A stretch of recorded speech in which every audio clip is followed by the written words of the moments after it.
আপনারা জানেন দীর্ঘ 17টি বছর পর এদেশ থেকে আওয়ামী ফ্যাসিস্ট করাতে বাধ্য হয়।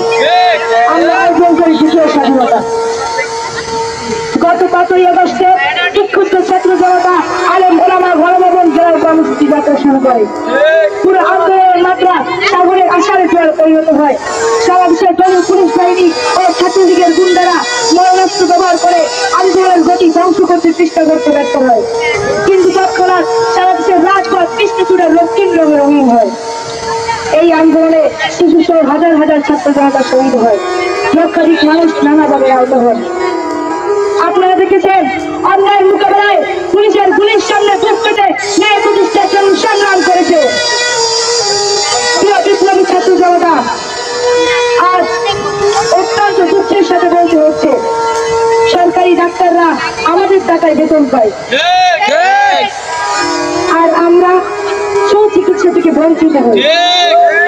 সরকারি হাসপাতালগুলোতে হাজার হাজার কোটি টাকার স্বাস্থ্য পরীক্ষার মেশিন থাকা সত্ত্বেও আমাদেরকে যেতে হয় প্রাইভেট ক্লিনিকে। অত্যন্ত দুঃখ ও পরিতাপের সঙ্গে বলতে হচ্ছে সমস্ত সরকারি হাসপাতালগুলোতে ফ্রি মেডিসিনের নাম করে চরম ধোঁকাবাজি করা হয়। ডাক্তাররা ভিজিটের নাম করে জনগণের রক্ত চুষে খায়। আজ আমার মা বোনেরা সুচিকিৎসা থেকে বঞ্চিত হয়ে মৃত্যুর সাথে পাঞ্জা লড়ছে। এই জন্যই কি আমার ভাই আবু সাইদ, মীর, মুগ্ধ সহ হাজারো ছাত্রছাত্রীরা পুলিশের গুলির সামনে বুক পেতেছিল?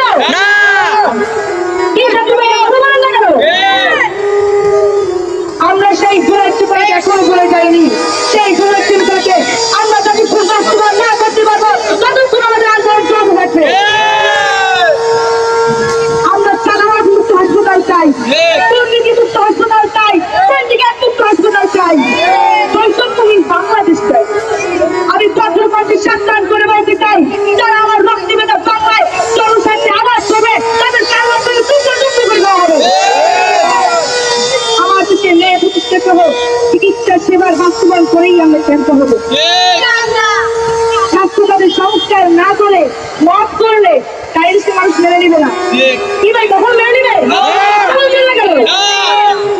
সর্বোপরি সকলকে বলবো, আসুন অন্তর উজাড় করে দেশ ও জনকল্যাণে আত্মনিয়োগ করি।